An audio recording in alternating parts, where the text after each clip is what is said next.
Petite visite Tropique Marché, on y va? Alors on a le rayon jus, avec les sirops, tout ce qui suit. On a des ignames blanc, igname France, igname jaune, avocat, patates douces, des cives, persil, bananes, christophine, riz, haricots, la pâtisserie, le poisson, le lambi, attention, et les boudins, les acras. On va parler un peu des épices, boudin, sauce chien, graines à roussir, colombo, pâte à colombo, sauce colombo et tous nos fameux piments aussi, des vrais piments. Pitié. Chez Tropique Marché, on vous attend, on vous accueille, on est ouvert. Tout est là chez Tropique Marché. C'est bien des autres, venez qu'à Tropique Marché. On vous attend. Martinique Actualité. Voici quelques-uns des sujets que nous allons aborder ce soir. Le TCSP ne fonctionne toujours pas. Le ministre de la Santé, François Braun, vient d'annoncer son intention de réduire le nombre de cancers évitables, estimé à 150 000 par an aujourd'hui, à 60 000 par an d'ici 2040. La 27e conférence des présidents des RUP s'est déroulée à Bruxelles. Dans votre rubrique sondage ce soir, vous avez répondu à la question suivante. L'insécurité que l'on observe pourrait-elle conduire les Martiniquaises et les Martiniquais à faire le nécessaire pour se défendre eux-mêmes? En fin de journal, retrouvez le savoir et réfléchir de Roland Laouché. Il s'intitule ce soir « La découverte d'un racisme qui se cache avec habileté ». Pour diminuer le stress au quotidien, la première solution à envisager, c'est d'investir dans un diffuseur d'huile essentielle dont l'intérêt majeur est d'assainir et de purifier l'air. Mais la spécificité qui nous intéresse dans ce cas précis, ce sont les vertus relaxantes et même réconfortantes de ces huiles. Aujourd'hui, jeudi 17 novembre, l'air est de bonne qualité. Le TCSP ne fonctionne toujours pas. Les bus, en principe à haut niveau de service, sont immobilisés depuis mardi soir à leur dépôt du Larentie. Curieusement, ceux qui ne sont pas en panne ne circulent pas non plus, bien entendu. On se demande pourquoi. Hier, mercredi 16 novembre, se sont tenues dans les établissements de l'Académie de Martinique les concertations en établissement dans le cadre du Conseil national de la refondation. À ce titre, la rectrice s'est rendue au collège d'Artenson de 8h à 9h pour participer aux échanges en plénière, puis aux ateliers prévus avec l'ensemble de la communauté éducative, enseignants, élèves, personnel éducation nationale et CTM, etc. Les thématiques des ateliers s'articuleront autour du bien-être des élèves, bien-être des personnels, performance scolaire, évaluation, dynamique collective, cadre de vie et des thématiques libres. Souhaitées par le ministre de l'Éducation nationale, Pape Ndiaye, ces concertations locales ont pour objectif de faire émerger toutes les initiatives qui visent à améliorer la réussite, le bien-être des élèves et à réduire les inégalités scolaires. Il s'agit véritablement d'impulser la liberté d'innovation des équipes. Le fruit de ces concertations alimentera également le projet académique impulsé ces derniers mois sous la forme participative. Les projets pédagogiques qui émaneront de ces consultations pourront être financés dans le cadre d'un fonds de soutien pédagogique doté de 500 millions d'euros. Le procès des 7 d'Océanie a été une nouvelle fois repoussé, les avocats de la défense ayant fait remarquer qu'ils n'avaient pas un certain nombre d'informations qu'avait par contre la procureure de la République. Au cours de ce procès, une courte échauffourée a éclaté entre des personnes présentes dans le public et les gendarmes. À l'extérieur du palais de justice, une centaine de ceux qu'il est convenu d'appeler les rouges verts noirs étaient venus apporter leur soutien aux accusés. La 27e conférence des présidents des RUP s'est déroulée cette année sur le thème suivant « L'Europe et les RUP doivent converger vers une stratégie européenne de long terme pour les Outre-mer ». Réunis à Bruxelles à l'occasion de la 27e conférence des RUP, les signataires de l'appel de Fort-de-France ont tenu à faire un point sur l'état des discussions entamées par chaque territoire avec le gouvernement. Dans le respect des réalités et des démarches propres à chaque territoire, les présidents restent vigilants à la tenue des engagements pris par le président de la République le 7 septembre 2022. Ils ont réitéré leur volonté que la mise en œuvre de la méthode de travail décidée conjointement ne se fasse pas de manière centralisée au niveau de l'État, mais dans le cadre des démarches différenciées engagées localement par les élus en lien avec la société civile et les acteurs de terrain. Dans le cadre de la 26e semaine de la Semaine européenne pour l'emploi des personnes en situation de handicap, la collectivité territoriale de Martinique a organisé différentes actions d'information et de sensibilisation à destination de tous les agents de la CTM sur la thématique des troubles neurologiques 10. La clôture de cette semaine a eu lieu aujourd'hui, jeudi 17 novembre, à la salle Émile Maurice de 8h30 à 13h, sous la présidence de la conseillère exécutive Séverine Termont.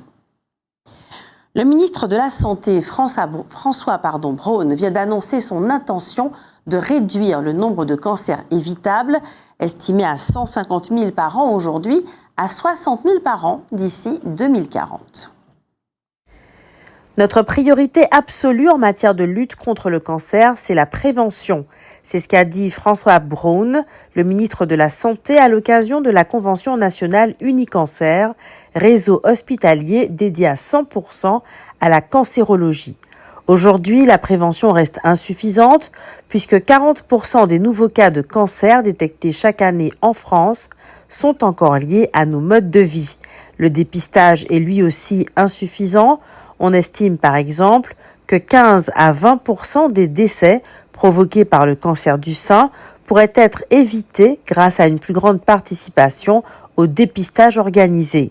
Pour réduire les cancers évitables, le ministre entend lutter contre les facteurs de risque qui sont déjà connus. Ainsi, un prix dissuasif a été maintenu sur l'ensemble des produits du tabac dans le budget de la sécurité sociale, par exemple. La prévention passera aussi par la mise en place de rendez-vous aux âges clés de la vie, 25, 45 et 65 ans. Aujourd'hui, 9 millions de dépistages sont réalisés chaque année. Le ministre a annoncé sa volonté de dépister 1 million de personnes en plus chaque année d'ici 2025. Il est aussi question de renforcer la vaccination contre les infections à papillomavirus humain liées à l'apparition de plusieurs cancers. Autre priorité, limiter les séquelles pour les malades du cancer en améliorant la qualité de vie des patients. Le 30e congrès de l'ACDOM, l'association des communes et des collectivités d'outre-mer, rassemble en Martinique environ 300 congressistes venus de tout l'outre-mer. Nous l'avons déjà signalé, le ministre délégué aux outre-mer, M. Jean-François Carenco, a lui aussi fait le déplacement. Mais ces personnalités ne sont pas restées uniquement dans les lieux de conférence. Elles se sont retrouvées mardi, le 15 novembre donc, sur le terrain, au Diamant plus précisément, pour évoquer à la fois la transition écologique, le traitement des déchets ou le développement numérique au service du citoyen. Certaines de ces personnes ont été particulièrement intéressées par les bornes et le bus numérique mis à la disposition de ceux qui n'ont pas Internet chez eux. Le 10 novembre dernier, la compagnie aérienne Air Guyane avait décidé de suspendre ses liaisons aériennes vers Maripasoula à la suite d'un incident survenu à l'atterrissage début novembre.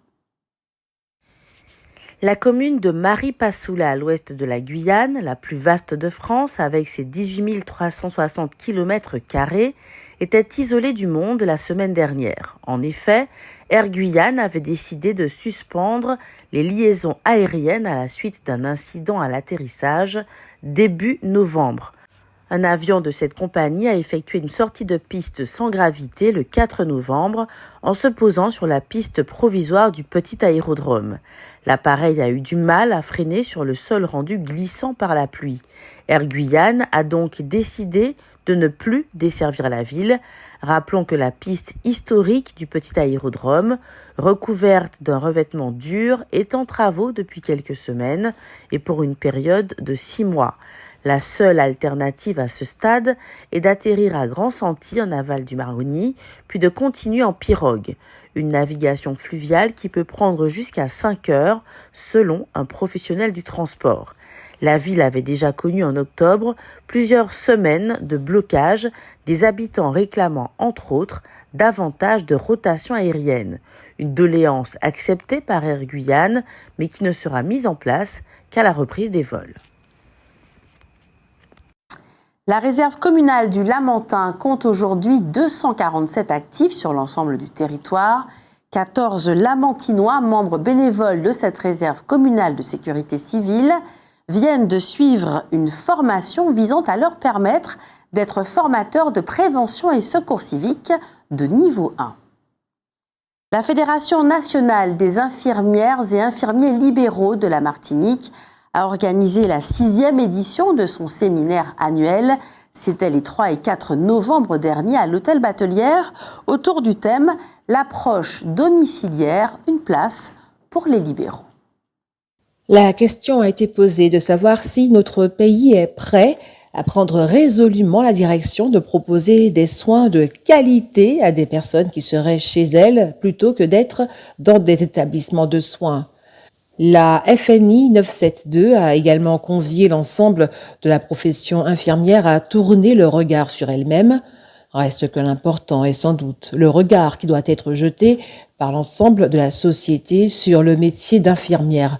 En effet, actuellement, on assiste, du fait de la pénurie de médecins, à une évolution rapide de cette profession à qui il est demandé de s'impliquer encore davantage dans les soins administrés aux patients. Il est bien entendu indispensable que cela s'accompagne à la fois d'une revalorisation, à la fois de l'image et de la rémunération de ces professionnels. Ces deux choses allant souvent de pair. Cette problématique est encore plus importante dans notre pays dont on ne cesse de dire qu'il va vieillissant. Or, il est évident que les personnes âgées constituent le public le plus important du secteur de la santé. Cela signifie que, dans l'avenir, on aura besoin de plus en plus d'infirmières si on fait le choix de donner la priorité à la vie, plutôt qu'à simplement l'accompagnement vers la mort. À Ponta Delgada, aux Açores, le skipper du Classe 40 Inter Invest, Mathieu Perrault, contraint à l'abandon après avoir heurté un ovni, c'est-à-dire un objet flottant non identifié, alors qu'il réalisait un magistral début de route du Rhum, a accepté de prêter son mât à Axel Tréhin, skipper du Classe 40 Project Rescue Ocean. Ce dernier, victime cette nuit d'une casse du barreau de ses barres de flèche, était dans l'incapacité de réparer son gréement dans des délais lui permettant de rester en course. Bel exemple de solidarité des hommes de la mer. La cour d'assises juge actuellement Grégory Biran et Jean-Christophe Sioul, âgés d'environ 30 ans. Ils ont tué Steve Butin, surnommé Tipapa, avec une arme à feu. Cela s'est passé le 9 janvier 2016 au quartier Fourachot, au Lamentin, lors d'un sound system. L'expérimentation Territoire zéro chômeur de longue durée. Dans le cadre du mois de l'économie sociale et solidaire, l'Union régionale des structures d'insertion par l'activité économique, l'IAE de Martinique, organise la semaine de l'IAE du lundi 21 au vendredi 25 novembre prochain. Il s'agit de mettre en lumière des parcours d'insertion réussis, de valoriser le travail des structures d'insertion par l'activité économique, d'informer les structures et les partenaires qui œuvrent dans le secteur également. Le lancement officiel de cette semaine se fera le lundi 21, donc. Outremernews.fr, le site de l'actualité Outre-mer, 24 heures sur 24 et 7 jours sur 7. Retrouvez la chaîne Outremer News sur YouTube.